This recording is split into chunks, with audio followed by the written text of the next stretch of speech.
Hi, I'm the office slut with an insatiable need to do the tango. Yvonne de Culo. What?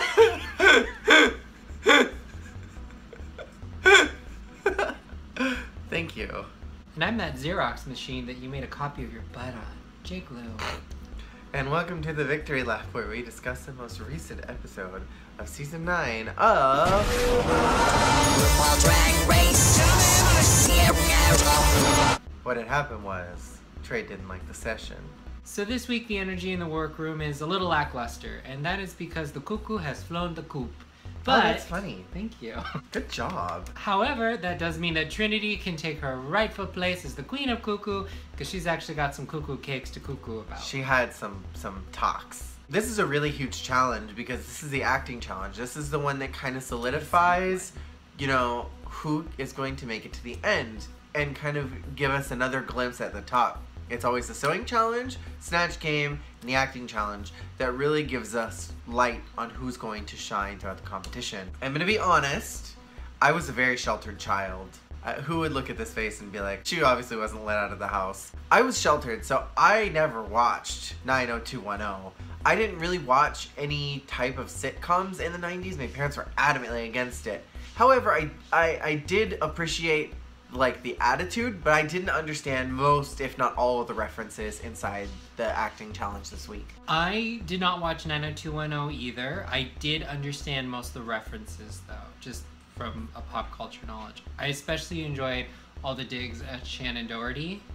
That had me cackling the whole time, and this one was looking at me like, bitch, what you laughing at? I don't get it. Honestly, I feel like this is the best acting challenge of all time because everyone was pretty decent with the exception of Nina and Aja. Everyone else did such a great job, and I feel like everyone's energy was so right. It felt like a real television show. Yeah, I can understand why they put Sasha in the bottom, but I think it was really like splitting hairs because I totally got the vibe she was going for with her like drunken lunch lady, just sort of like I wish she had gone more like Most Popular Girls in School lunch lady, a little because bit. I think that would have been funnier, and I think if she had just brought it just a step up, I think it could have been hilarious.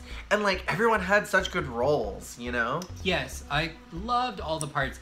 This was definitely not one of those situations where there was clearly the good parts and the bad parts. I think all the roles were very good, with maybe the exception of Aja's. I mean, even if... I think Alexis's wasn't that great either. It wasn't that great of a role, but she made something special out of it. Alexis's was kind of dumb as the bad Valentina. I want to talk about the people who shined in this episode. Specifically Trinity, who did such an amazing job. She was giving me like Jennifer Coolidge and Cinderella Story after the Botox.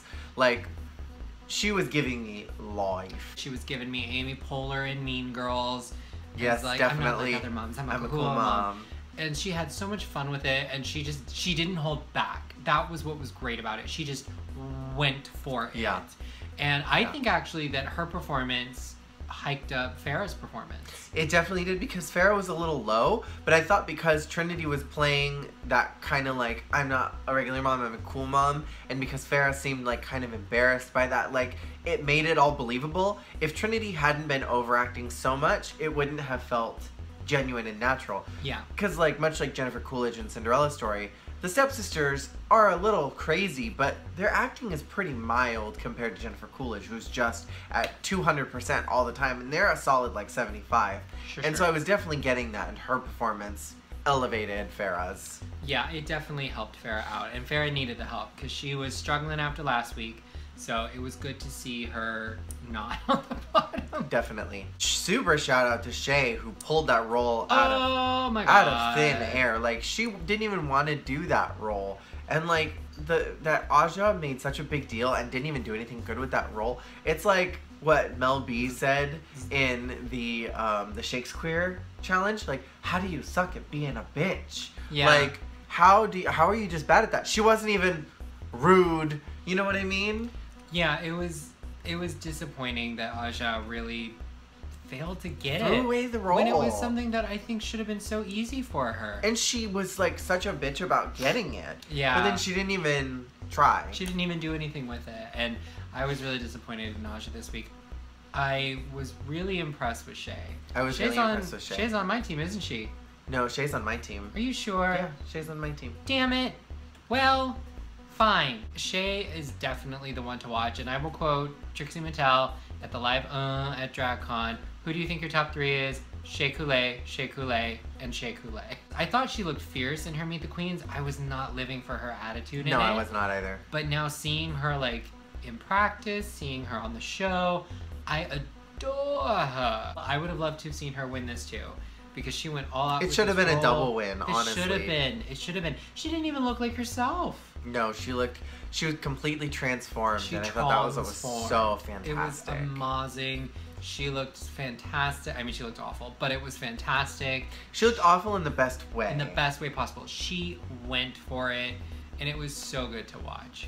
And I will say, I 100% agree with Nina being in the bottom as well. Her acting was cringeworthy. And for someone who's such a creative person, it's disappointing to see that she can't pull that creativity and channel it into other things. Like, it just read like she wasn't even trying. Like, they gave her notes, and she just kind of like, she might as well have rolled her eyes, flipped her hair at them, and just redone it, because she didn't change a thing, and it was just so disappointing to watch, because it was a good role. It was a fun role. And she had all the Shannon Doherty jokes. That character was the spoof of Shannon Doherty. And it's like, come on. Like, everything fell flat. I mean, I still laughed at the jokes, but not because of the way Nina did them. But because of what they were. Because I understood the reference, but it was so bad. So let's move on to the runway, which I have to be honest, I think this was the best runway so far this season, because everyone was on it. Nobody really felt like they were giving 25%. Yeah. Everyone kind of at this point is bringing out their best. And I appreciate that. A-game. They're bringing their breasts. This challenge was inspired by Willem and his beard, hair everywhere. I would have thought it was inspired by J. Jolie and her lip sync outfit. My favorite this week was Farrah, because it was such a departure from everything we've seen from her. That big hair looked so sexy on her. I'm willing to bet that she mopped that hair from India Farrah. That she literally was just like, hey bitch, I'm gonna take this, and like flew off to LA with it. My favorite was probably Shay's. Just the way that poodle wig just bounced when she was walking. It was so big, and those curls were so bright. I just loved Shay's look this week. I loved her look too. I loved that Peppermint stole Jaden's hair from the leather and lace runway. That was but she did, didn't she? She totally mopped that from Jaden. It's a good wig. I was a little disappointed in Trinity's look, because for me it looked exactly like her hometown look. In fact, it was the exact same color scheme too. It was the blue and the pink and the purple bodysuit, and then she had like the same silhouetted hair, and then she had her arms stretched out in the same way that she had with her hometown look. So I'm assuming whoever designed that look is responsible for the one who designed her hometown look, because they had elements of like the same designer. Of the same. I'll be perfectly honest, I don't actually remember Trinity's look, so that should tell you what I thought of it. I don't remember her look, and I don't remember Alexis's look. I want to give a awful. I don't even know what to say about Alexis's look. Ginger said that she looked like she was like in a car wash, because like the hanging drapes in the bottom. The only thing I will say, I'm vaguely remembering Alexis's now. I didn't care for her makeup or her wig. The only thing I will say about her outfit was it was the only one that I can think of that actually had hair somewhere other than on her head. Mm-hmm. So like, props for her. Props to you, mama. But honestly, I had completely forgotten it until you started describing it again. I liked Valentina's. I liked Valentina's outfit, but I thought the hair was a little too heavy for her. And I thought that the flowers in it, like, it complemented the bottom, but I think it could have just used with one big flower on the top. You know, like, very flamenco style. She was like a mermaid coming out of a lagoon. She was like a nymph. You know, she was like a little flower nymph. But I just thought the hair was too heavy.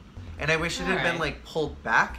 And if she had done like a disco fantasy and like had it be all like slick here and pulled it all the way back and like had it all like fluffy back here, I could totally get into a disco fantasy, because the bodysuit even read disco to me. It was. But I thought just the way that it laid on the shoulders, it was too heavy. I mean, it definitely wasn't my favorite look. Shay was my clear winner, hands down. Valentina was very safe to me. It was cute safe. It was cute safe. The other one who was just safe to me, high safe, was Sasha, who decided to kind of buck the trend and did those crazy hair spikes while still kind of holding on to that bald queen aesthetic she's Sure. got. And it wasn't, I mean, like, it was, to me, it was kind of like Milk coming out and doing Boy Rue.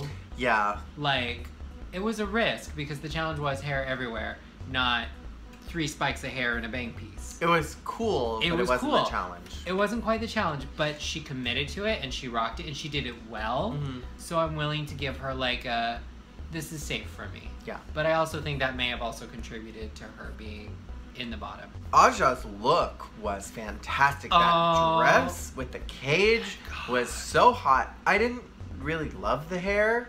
It was very like Queen of Hearts to me, and it was cool, but it didn't really work with the outfit.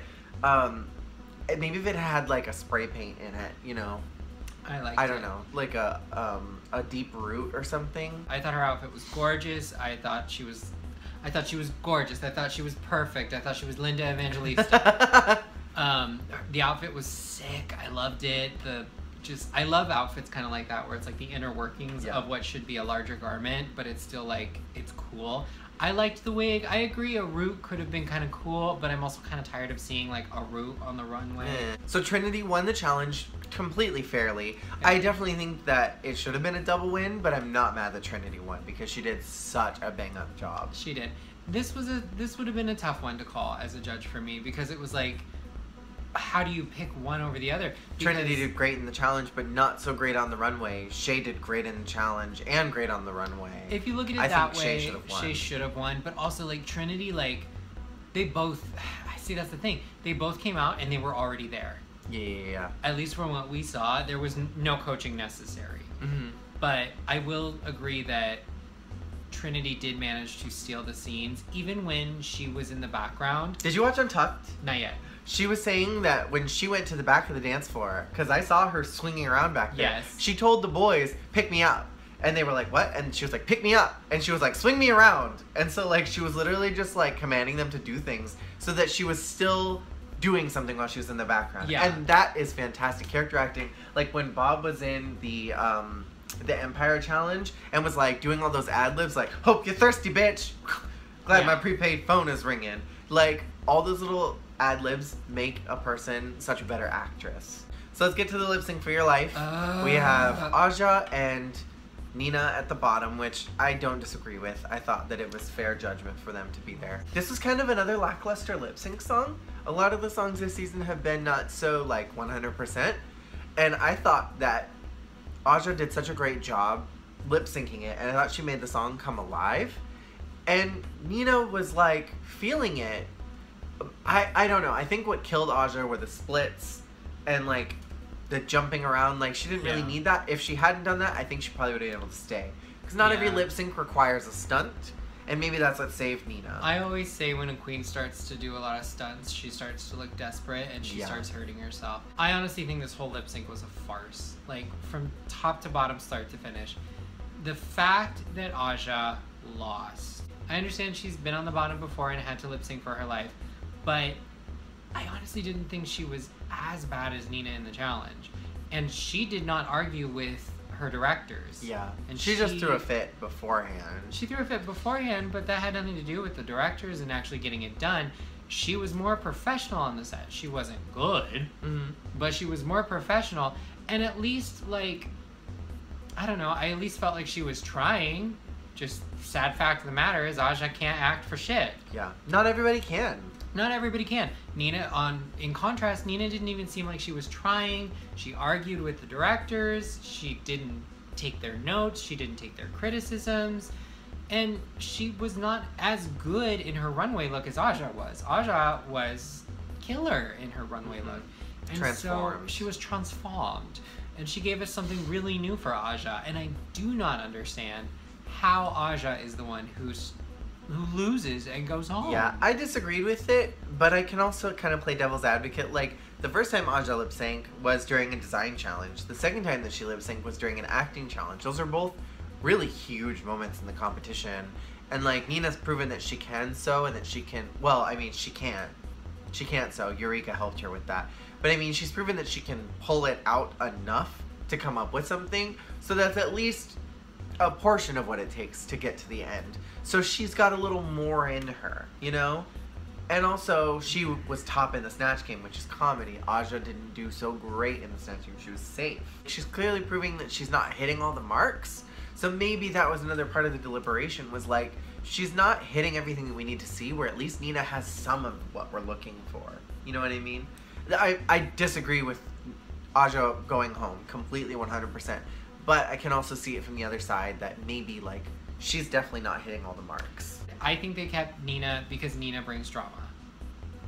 That is my honest to RuPaul opinion, is that Nina has more story in her. Aja probably gets along too well with everybody.